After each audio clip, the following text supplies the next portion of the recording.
इस बार के लिए मेरी ऐसे तो इच्छा ये थी कि कोई कार्यक्रम ना रखा जाए, ना हो, इसीलिए कुछ मेरी ओर से किसी बात के लिए भी स्वीकृति नहीं थी। पर आप लोग मानते ही नहीं हो और सब फिर पहुंच गए।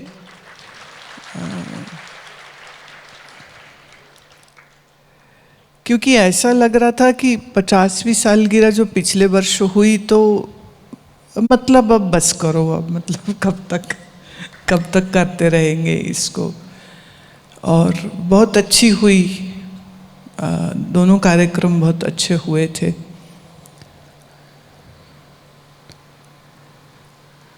दूसरा शायद ये भी है कि विशेष करके 11 अप्रैल के विषय में, क्योंकि जब संन्यास मेरा हुआ था उस दिन तिथि के अनुसार वो रामनवमी थी।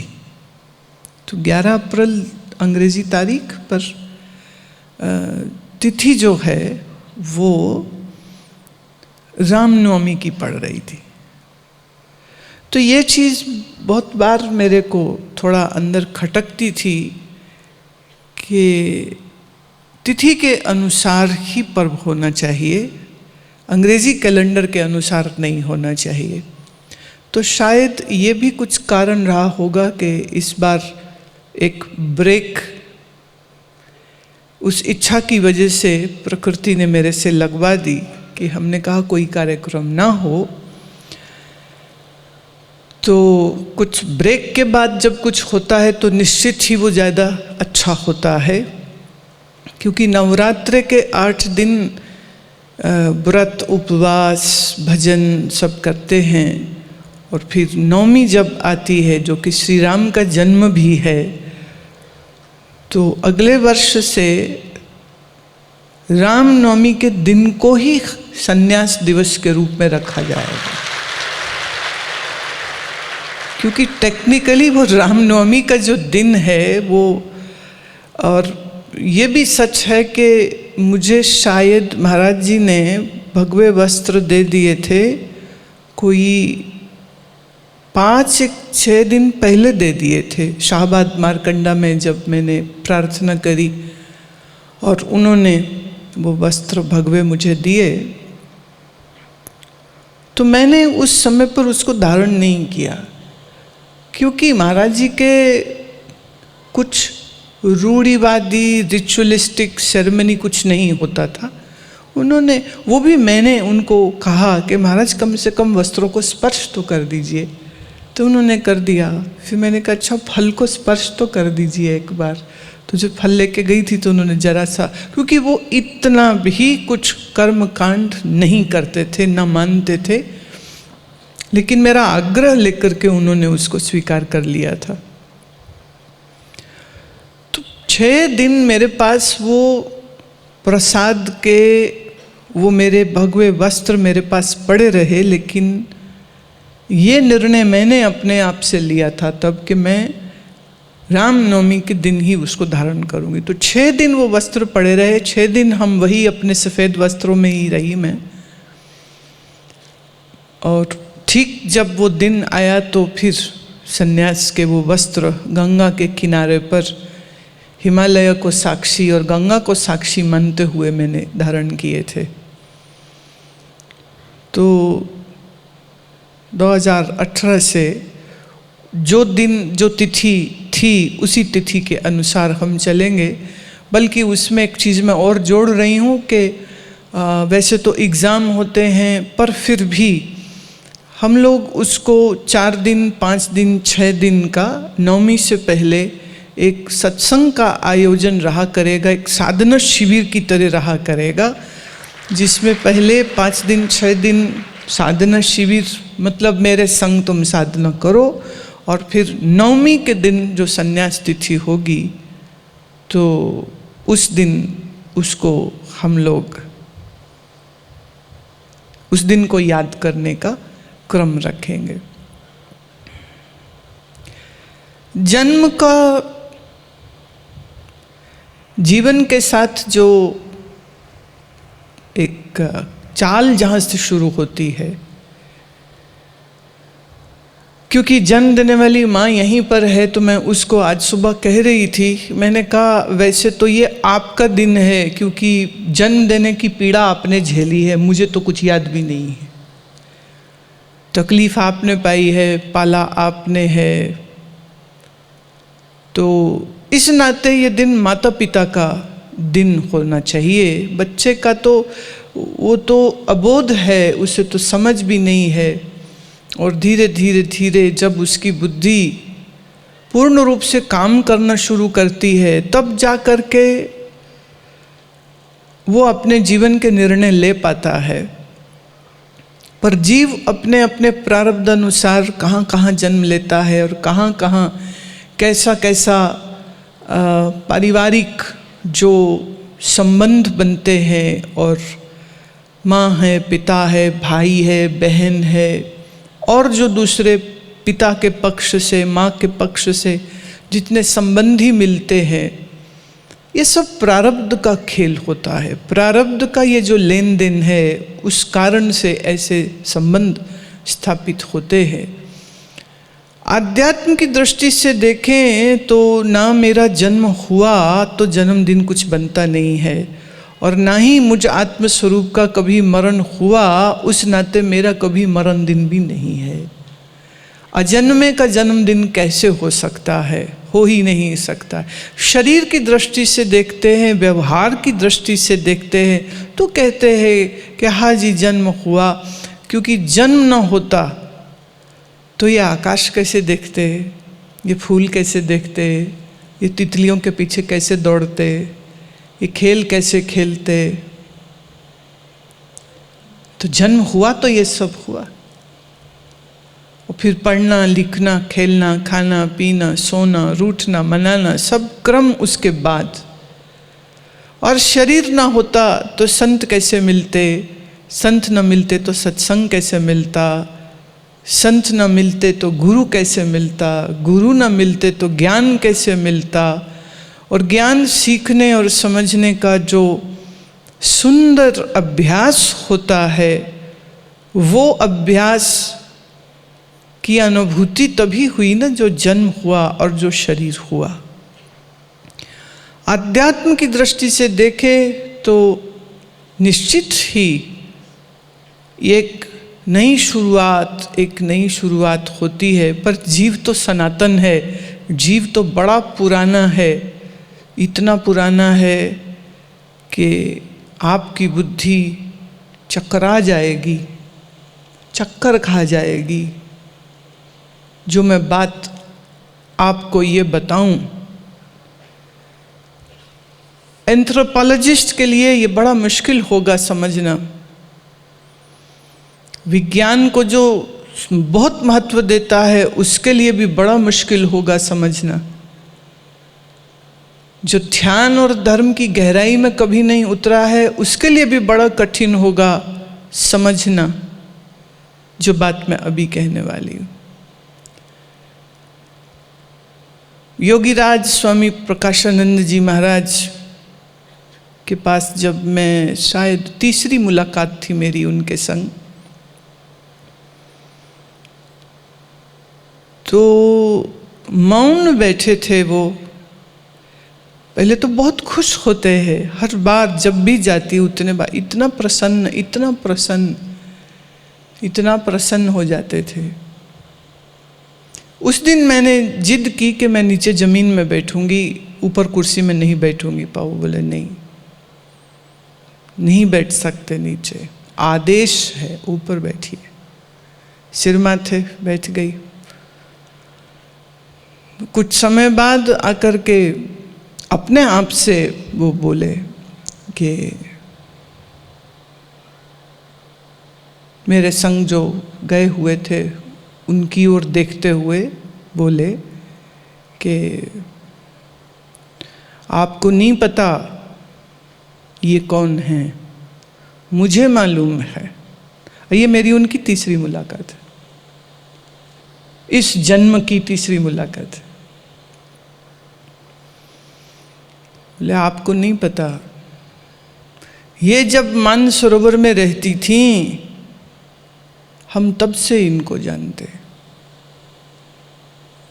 ये जब मानसरोवर में रहती थी, वहाँ बड़ी भीषण तपस्या करती थी, हमारा परिचय तो तब से है। अब इसी जन्म का मत समझ लेना। अब वो कह उसको रहे हैं, और फिर बाद में इन शिष्यों ने मुझसे पूछा कि महाराज ने ये जो बात बोली कि आप मानसरोवर में रहते थे, मैंने कहा क्यों, इसमें इतना आश्चर्य वाली बात क्यों है? तुम्हें कोई संशय है? बोले नहीं, संशय तो नहीं, पर आपके मुख से सुनना चाहते।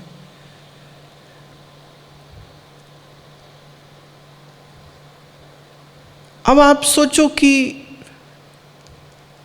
उन्होंने समय भी बोला, और समय तो इतना बड़ा है कि वो सुन के चकरा जाएगी बुद्धि तुम्हारी कि इतना पुराना कैसे हो सकता है। क्योंकि कुछ 100 वर्ष की बात नहीं बोली, कुछ 1000 वर्ष की बात नहीं बोली, कोई 10,000 वर्ष की बात नहीं बोली, 50,000 वर्ष की भी बात नहीं बोली, 1,00,000 वर्ष की बात बोली थी। उस समय पर ये वहाँ रहती थी, हम तब से इनको जानते हैं। हमारा तब से इनसे बहुत प्रेम का संबंध है। तो विचार करने का विषय ये उठता है कि अगर हम उस पूरे समय काल को जो उन्होंने कहा मान लें, तो इस बीच कितने और जन्म हो चुके होंगे, क्योंकि औसतन आयु, खुद उनकी आयु 155 वर्ष की थी जब उन्होंने शरीर छोड़ा, 155। अब औसतन इतनी आयु तो होती नहीं है। हालांकि देवराहा बाबा ने 425 वर्ष, और कोई कहते 450 वर्ष का लंबा जीवन काल जिया था, और इतिहास साक्षी है उस बात का, क्योंकि वृंदावन में जमुना के जिस तट पर वो रहे हैं, उस तट पर रहने वाले उसके पहले उसके पहले उसके पहले उसके पहले सब महात्मा ये जानते थे कि बाबा यहाँ कब से रह रहे। तो हिंदुस्तान में लंबी आयु का योगी होवे तो आश्चर्य कम से कम नहीं होना चाहिए। ये तथ्य है, फैक्ट्स हैं ये। पर इतने सारे जन्म बीत जाते हैं और फिर भी एक काम समान रूप से वही का वही होता। भगवत भक्ति,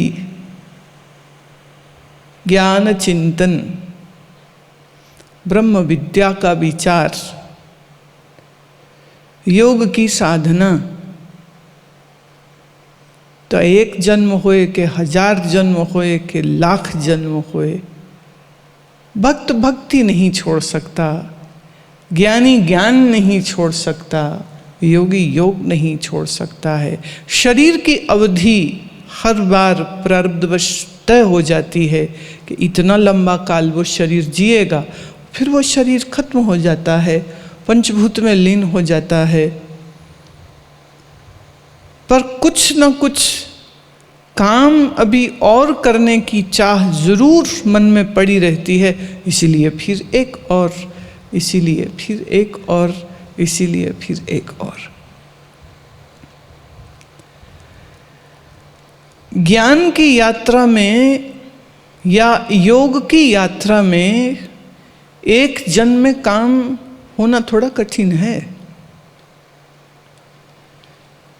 क्योंकि अवचेतन मन में पड़े हुए संस्कार, वासनाएं, इच्छाएं, ममत्व, ये सब जीव को प्रेरित करते रहते हैं और वो बार बार अपने ही अज्ञान के खड्डे में गिरता रहता है। नया नया कर्म करता रहता है, नए नए मैत्री, नए नए दोष उत्पन्न करता रहता है, पर फिर बीच में कुछ अच्छे अच्छे शुभ कर्म भी करता है, दान भी करता है, धर्म भी करता है। तो ये जो शुभ अशुभ का कर्म का खेल और इधर पीछे संस्कार, इच्छा और वासनाओं का जो एक वेग बनता रहता है, तो आम संसारी के लिए तो आगे बहुत से जन्म होने तय है, बिल्कुल तय है। अपने अज्ञान, अपने ममत्व के कारण पुनः पुनः शुभाशुभ कर्म को भोगने के लिए पुनः पुनः फिर जन्म उसका होता रहता है। पर इसमें यह भी एक बड़े आश्चर्य की बात है कि जो भक्त है, जो ज्ञानी है, जो योगी है, उसका भी जन्म होता रहता। पर जैसे संसारी संसार को भोगने की चाह, शत्रुता, मित्रता भोगने की चाह से बार बार जन्म लेता है, तहाँ भक्त बार बार प्रभु की भक्ति का स्वाद लेने के लिए, ज्ञानी पुनः पुनः उस ज्ञान का आनंद लेने के लिए, योगी पुनः पुनः जो सीखा है, अन्य व्यक्ति जो इस योग मार्ग पे चलना चाह रहा हो, उसे इस योग मार्ग पर प्रवेश देने के लिए, उसको साधना में बढ़ाने के लिए, ताकि वह आनंद की अनुभूति को प्राप्त हो, उस ज्ञान की ऊष्मा को प्राप्त हो, जिस ज्ञान की ऊष्मा को प्राप्त कर लेने के बाद जीवन का असल रस, जीवन का असल आनंद उसे अनुभव होता है। जैसे माँ अपने बच्चे से प्यार करती है तो उसे बार बार कई नाम लेके पुकारती है, बार बार गले लगाती, तो उसका मन तो नहीं भर जाता। कुछ काम वाम करती है, फिर बच्चे से प्यार करती है, कुछ घूम घाम आती है, बाजार हो लेती है, फिर आके बच्चे से प्यार करती है, लाड करती है। ऐसे ही ज्ञानी पुनः पुनः उस ज्ञान चिंतन को करके रस पाता है। योग मार्ग का साधक पुनः पुनः नवीन आसनों की रचना करके और प्राणायाम की उन विभिन्न पद्धतियों को अभ्यास में ला करके किस किस ढंग से, किस किस तरीके से उस परमात्मा रस को पाया जा सकता है, वो उसको पाता रहता है। ये अजब एक माया का खेल जो है वो चल रहा है। कोई बंधे बंधाए जन्मते रहते हैं और कोई मुक्त मुक्त भी जन्मते रहते हैं। बुद्ध ने ये कहा था कि मैं शरीर छोड़ रहा हूँ, पर मैं महानिर्वाण को स्वीकार नहीं करूँगा, क्योंकि मैं इंतज़ार करूँगा अपने उस हर भिक्षु की, उस हर साधक की, उस हर भिक्षुणी की जो निर्वाण को प्राप्त होने की चाह में साधना करते हैं, तो उनको मार्गदर्शन देने के लिए मैं महानिर्वाण को स्वीकार नहीं करूँगा और मैं रुका रहूँगा और मैं ठहरा रहूँगा, ताकि हर साधक जो बोधिसत्व है वो स्वयं बुद्ध जब तक ना हो जाएगा तब तक मैं उनकी राह तकता रहूँगा। तो बुद्ध को हम इसीलिए महाकरुणावान कहते हैं कि वो अपने निर्वाण को, अपने महानिर्वाण को वो छोड़ देते हैं कि मुझे अभी नहीं जाना उस स्थिति में जहाँ मैं वापस अपने शिष्यों को, अपने भिक्षुओं को सहायता न दे सकूं, मार्गदर्शन न दे सकूं। So I'll wait for their total nirvana would be acceptable to me only then, not before that.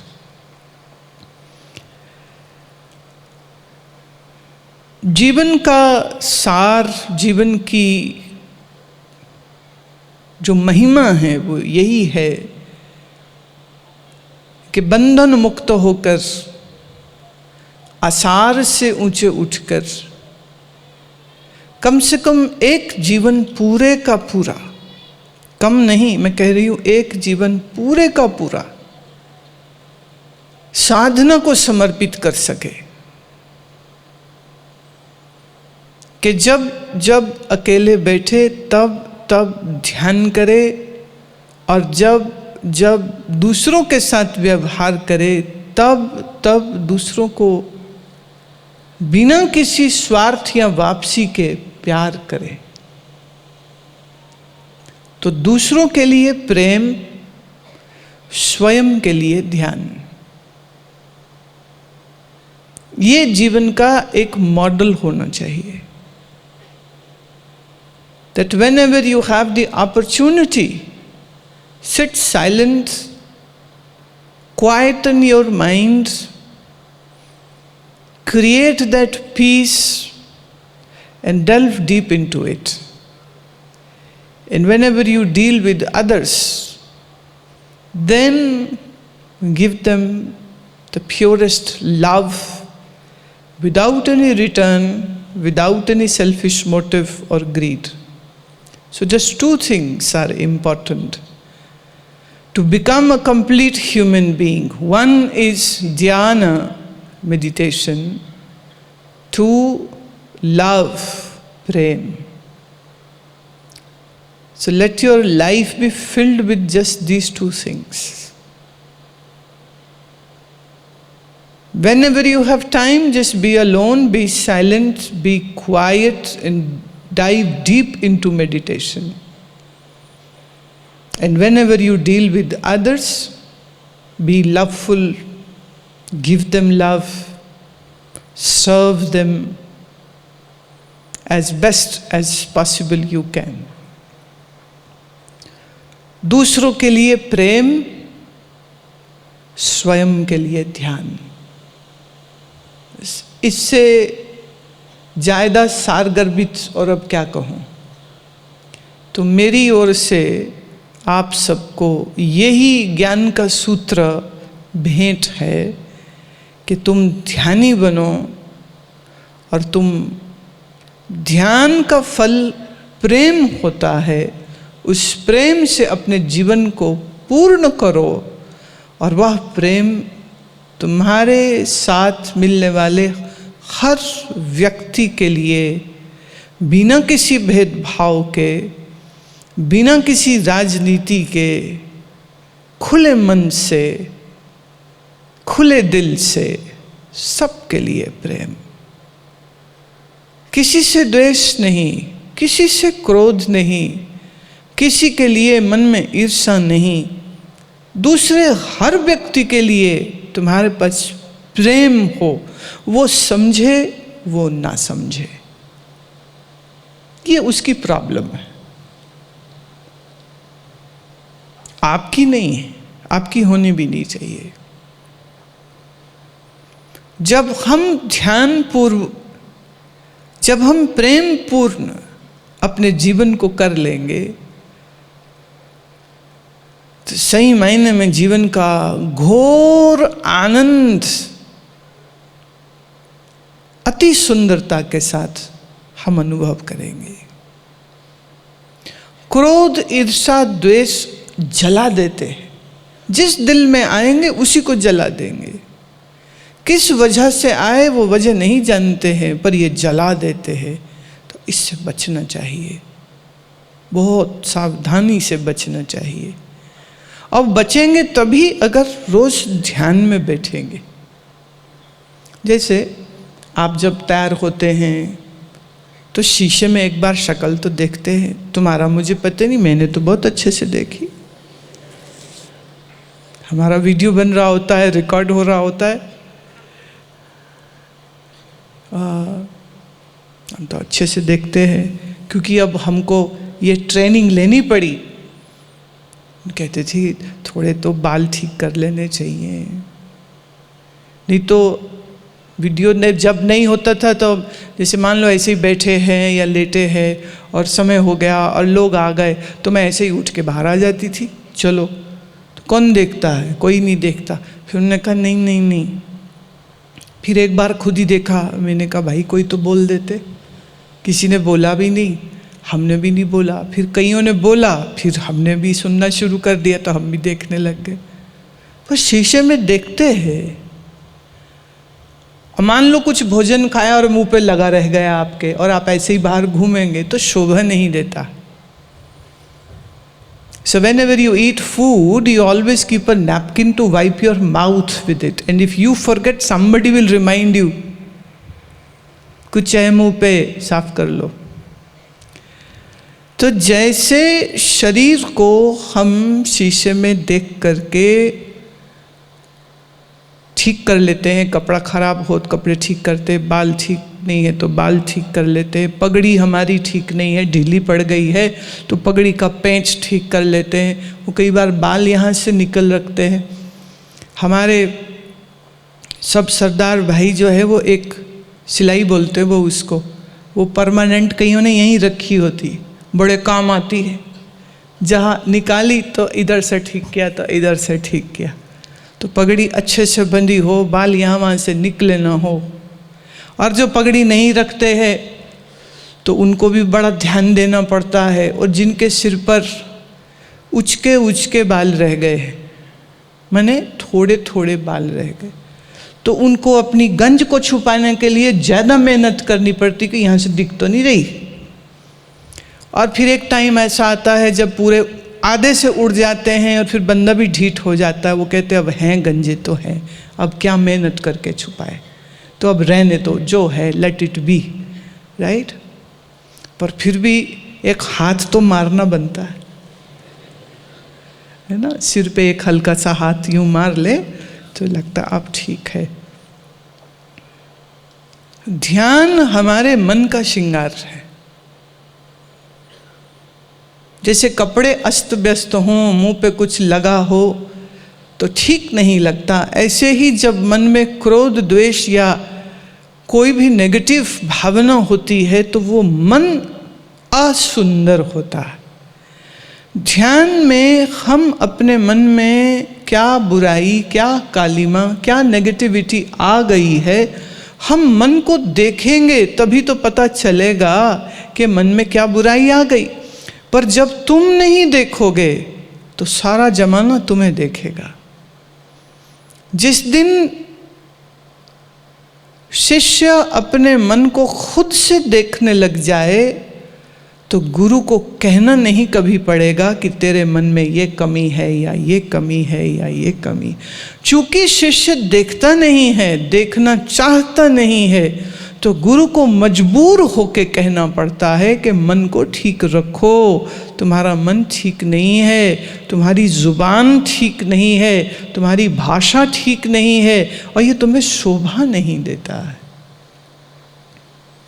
तो ध्यान मतलब हम अपने मन को चेक करने लग जाते हैं, हम अपने मन को देखने लग जाते हैं। और जब हम मन को देखेंगे तो ऑब्वियसली आप नहीं चाहेंगे कि आपके मन में कुछ बुराई, कोई संसार की वृत्ति रहे। तो स्वयं के लिए ध्यान और दूसरों के लिए प्रेम। वो दूसरा सिर्फ मैं नहीं होनी चाहिए, वो दूसरा तुम्हारा परिवार भी है, वो दूसरा तुम्हारे मित्र, तुम्हारे पड़ोसी भी हैं, वो दूसरे तुम्हारे सत्संगी भी हैं। Anybody, whosoever comes in your life, when you meet them, give them abundance of love. Even if they hate you, give them love. You deserve that you give love. And love doesn't demand something in return. If you demand something in return, then that is not love. वापसी कुछ नहीं चाहिए, बस देना है, बस देना है, ये भाव होना चाहिए। जीवन बहुत कीमती है, आयुष बहुत छोटी है, 7 से 8 घंटे तो हम लोग सो के ख़त्म कर देते हैं, बर्बाद कर देते हैं। तो बीच में जो इतना थोड़ा समय बचता है काम वाम करने के बाद, तो क्या करेंगे, क्या करेंगे? तो बस एक समय निश्चित रखिए।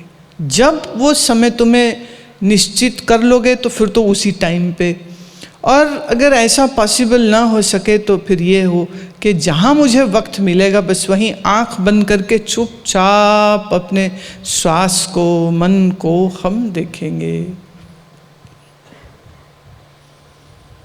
और प्रेम और ध्यान का ये जो कॉम्बिनेशन है, ये जो मिश्रण आ गया आपके जीवन में, तो उत्साह, खुशी, तृप्ति, ये सब आपके पास आ जाएगा।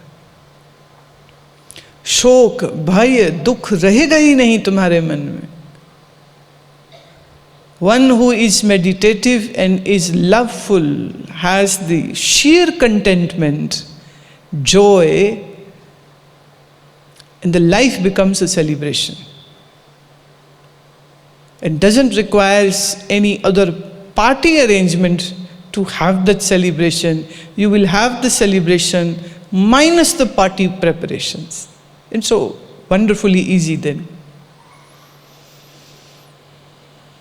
व्यंग की बात छोटी सी कहती हूँ।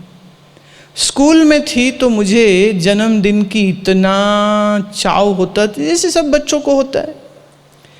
तो महीना पहले से मेरी प्लानिंग शुरू हो जाती थी, और होता था कि पार्टी तो जरूर होनी चाहिए, मेरे सब दोस्त आए, और दोस्त मतलब खाली हाथ नहीं आ जाए। अब आप कह नहीं सकते हो, बट ऑब्वियस है कि जब आए तो कुछ गिफ्ट लाएं, और वो गिफ्ट पैक मुझे मिले। और दूसरी एक्साइटमेंट होती थी कि केक खाने को मिलेगा, केक बहुत पसंद था।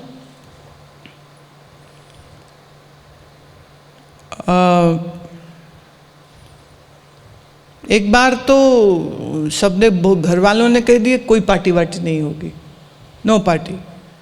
एक टॉफ़ी का पैकेट दे दिए, स्कूल में बांट लेना, दैट्स इट। पर ढीठ तो मैं शुरू से थी। तो मैंने अपने सब दोस्तों को जो स्कूल में थे, शायद 4th स्टैंडर्ड की बात है ये, तो मेरी क्लास में जितने मेरे दोस्त थे, जिस रिक्शा में मैं जाती थी उस रिक्शा में जितने मेरे दोस्त थे, और तो और जो मेरा रिक्शा वाला, उसको हम बाबा बुलाते थे, तो बाबा को भी कह दिया मेरा जन्मदिन है। शुक्रवार था तब कि शुक्रवार के दिन मेरा जन्मदिन है, शाम को 4 बजे पार्टी है, सबको कह दिया। तो वीरवार को ये बम फोड़ा घर वालों को कि देखो मैंने तो पूरे मोहल्ले में एक एक मकान में जा जा के पर्सनली इनवाइट किया सबको, और मेरे स्कूल के फ्रेंड्स और मेरे मोहल्ले के friends, everybody is going to. अब आपने पार्टी नहीं दी तो बेइज्जती आपकी होगी, मेरी नहीं है। I have done my job. 2 झापड़ पड़े, गालियाँ पड़ी, और फिर साथ में वो गाली देवे, साथ में समोसे निकाले वो फिर कढ़ाई में से, और फिर सब कुछ हो गया, सब इंतजाम भी हो गए, और तो अपना काम हो गया। के नहीं तो है। पर देखो, कोई हमारे लिए पार्टी ऑर्गेनाइज करेगा तो मुसीबत उसके लिए हो जाती। इसीलिए मैं ये बात बहुत जोर दे के कह रही हूँ, celebration without the party arrangement, क्योंकि उसमें तो मुझे झूठ बोलना पड़ा। घर वाले मना कर रहे हैं और मैं कह रही हूँ कि तो ठीक है तुम बोले जाओ, हम अपना काम तो कर रहे हैं। वो रोज पूछ लूँ होगी ना, बोले नहीं होगी। अच्छा 2 मकान को और जाके कहते हैं, अच्छा आप जरूर आना, अच्छा आप भी जरूर। फिर पूछती होगी नहीं होगी, बोले नहीं होगी। तो फिर दूर वाला कोने में घर, उसको भी जाके बोला तुम जरूर आना। तो जब इज्जत पे बन जाती है तो सबको कुछ ना कुछ तो करना ही पड़ेगा। पर जो व्यक्ति ध्यान का सुख लेता है उसके लिए एक परमानेंट पार्टी चलती रहती है, उसको बाहर वाली किसी पार्टी की ज़रूरत नहीं रहती। तो जो छोटे बच्चे होते हैं उन्हें पार्टी चाहिए, तो जो तुम्हारे छोटे बच्चे हैं उनका जन्मदिन हो तो ज़रूर पार्टी दीजिए। नहीं तो हो सकता है आज मैंने खुले में ये चीज़ बोल दी है, और पता नहीं अब कितने लोग इसको सुन के ये टिप ले लेंगे कि घर वाले न भी माने तब भी सबको इनवाइट करो, घर वाले अपने आप पार्टी ऑर्गेनाइज करेंगे, अब तो प्रॉब्लम हो जाएगा। तो छोटे बच्चों के लिए अच्छी बात है, ज़रूर रखें। और जो बड़े बच्चे हैं, मतलब मेरे जैसे जो बड़े बच्चे हैं, तो उनके लिए उनकी पार्टी तो सिर्फ ध्यान होता है, और ध्यान की मस्ती अंदर पाओ और फिर थोड़ा बहुत उसको कीर्तन में हम निकालते हैं। और फिर जब कीर्तन में वो मस्ती आती है तो कितने ज़ोर से आती है, तो आनंद ही आनंद होता है। आप सबका कल्याण हो, आप सबका मंगल हो, आप सब शरीर से स्वस्थ, मन से स्वस्थ और बुद्धि से हमेशा ज्ञान के प्रकाश से भरे रहें। यह शुभ इच्छा मैं आप सबको देती हूँ, और ये मेरी मंगल कामना आप सबके लिए है। आप सर्व अतीव मंगल का अनुभव करें, हर स्थिति, हर वक्त, हर समय ईश्वर की स्मृति बनी रहे, और मन में ईश्वर का भाव और भक्ति, और संसार में जब व्यवहार करें तो संसार के प्रति हमेशा वैराग्य की अनुभूति रहनी चाहिए। ना हम किसी के, ना कोई हमारा, ये आधार रहना चाहिए। ना हम किसी के, न कोई हमारा। और किसी को अपना बनाने की बड़ी इच्छा हो रही हो तो हम हैं ईश्वर के और ईश्वर हमारा, ये भाव होना चाहिए। इतना ही कह के वाणी को विश्राम देती हूँ। जीवन हमारा ऐसा ही सुखद भगवतमयी सात्विकी बीते, ये आप सबके लिए मैं मंगल कामना करती हूँ। बोलो सच्चिदानंद भगवान की, श्री सद्गुरुदेव भगवान की, बोलो भाई सब संतन की।